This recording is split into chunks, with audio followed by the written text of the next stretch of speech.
పవన్ సినిమాకు పిచ్చ క్రేజ్. టాలీవుడ్ లో ముస్తాబవుతున్న మరో క్రేజీ చిత్రం గోపాల గోపాల.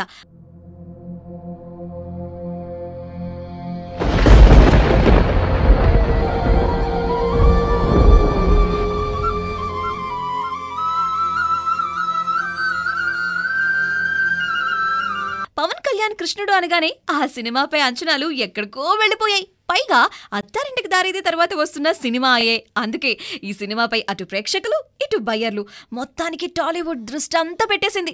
ఎప్పుడో సంక్రాంతికి వచ్చే సినిమా ఇది, కానీ అప్పుడే బిజినెస్ మొదలైపోయింది. నైజాంలో ఈ సినిమా 15 కోట్లు పలుకుతుందంట. ఇక్కడ అత్తారింటికి దారేది దాదాపుగా 20 కోట్లు వసూలు చేసింది. టాలీవుడ్ లో ఇప్పటి వరకు ఇదే రికార్డ్. ఇదే భరోసాతో ఈ సినిమాని కొనుక్కోవడానికి బయ్యర్లు ముందుకొస్తున్నారంట. మొత్తం మీద ఈజీగా 50 కోట్ల బిజినెస్ జరిగిపోతుందని నిర్మాతలు లెక్కలు వేసుకుంటున్నారు. దాంతో ఈ సినిమా విడుదలకు ముందే లాభాల్ని సంపాదించినట్లయింది. ఎందుకంటే ఈ సినిమాకి ఇద్దరు నిర్మాతలు, ఒకరు డి సురేష్ బాబు, ఇంకొకరు శరత్ మరార్. సురేష్ వెంకీని, శరత్ మరార్ పవన్ ని పెట్టుబడిగా వాడుకుంటున్నారు. వీరిద్దరి పారితోషికాలు మినహాయిస్తే ఈ సినిమాకి 15 కోట్లు కూడా ఖర్చు కావు. సో 35 కోట్లు మిగులుతుందన్నమాట. ఇంకా ఓవర్సీస్ హక్కులు, శాటిలైట్ రైట్స్ అమ్ముడుపోలేదు. సో వాటి ద్వారా వచ్చిందంతా కూడా ఈ ప్రొడ్యూసర్ల ఖాతాకే.